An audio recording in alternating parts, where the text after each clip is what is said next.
sat up. The television set was still playing. Lights had gone on in houses up and down the street.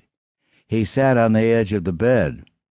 "Wouldn't it be funny if—" the girl said and grinned and didn't finish. He laughed. He switched on the reading lamp. She brushed away a mosquito.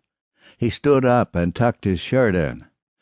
"I'll see if anybody's home," he said.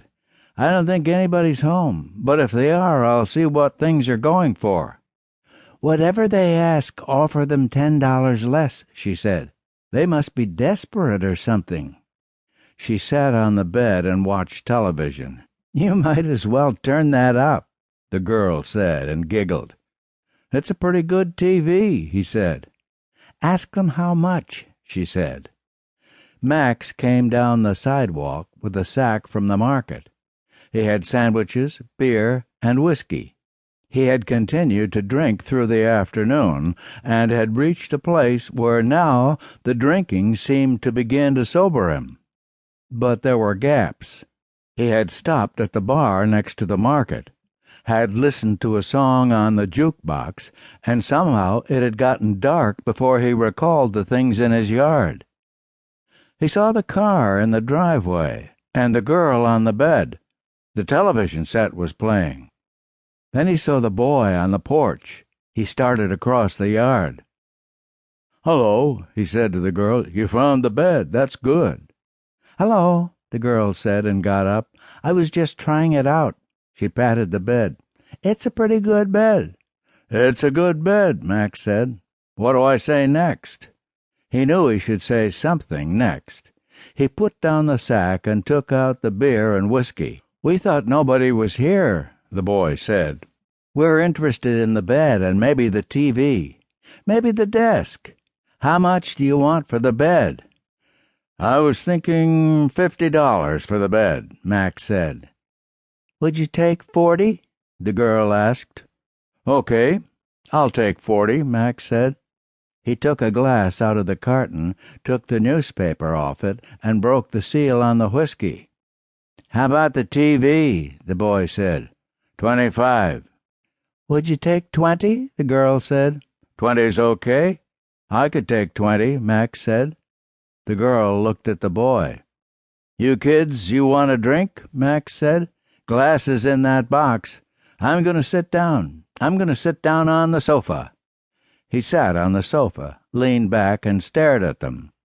The boy found 2 glasses and poured whiskey. "How much of this do you want?" he said to the girl. They were only 20 years old, the boy and girl, a month or so apart. "That's enough," she said. "I think I want water in mine."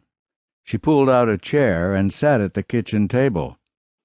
"There's water in that faucet over there," Max said. "Turn on that faucet."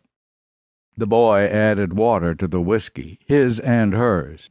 He cleared his throat before he sat down at the kitchen table, too. Then he grinned. Birds darted overhead for insects. Max gazed at the television. He finished his drink. He reached to turn on the floor lamp and dropped his cigarette between the cushions. The girl got up to help him find it. "You want anything else, honey?" the boy said. He took out the checkbook. He poured more whiskey for himself and the girl. "Oh, I want the desk," the girl said. "How much money is the desk?" Max waved his hand at this preposterous question. "Name a figure," he said. He looked at them as they sat at the table. In the lamplight, there was something about the expression on their faces. For a minute, this expression seemed conspiratorial, and then it became tender. There was no other word for it. The boy touched her hand. "I'm going to turn off this TV and put on a record," Max announced. "This record player's going too. Cheap. Name a figure." He poured more whiskey and opened a beer. "Everything goes." The girl held out her glass and Max poured more whiskey. "Thank you," she said. "It goes right to your head," the boy said. "I'm getting a buzz on." He finished his drink, waited, and poured another.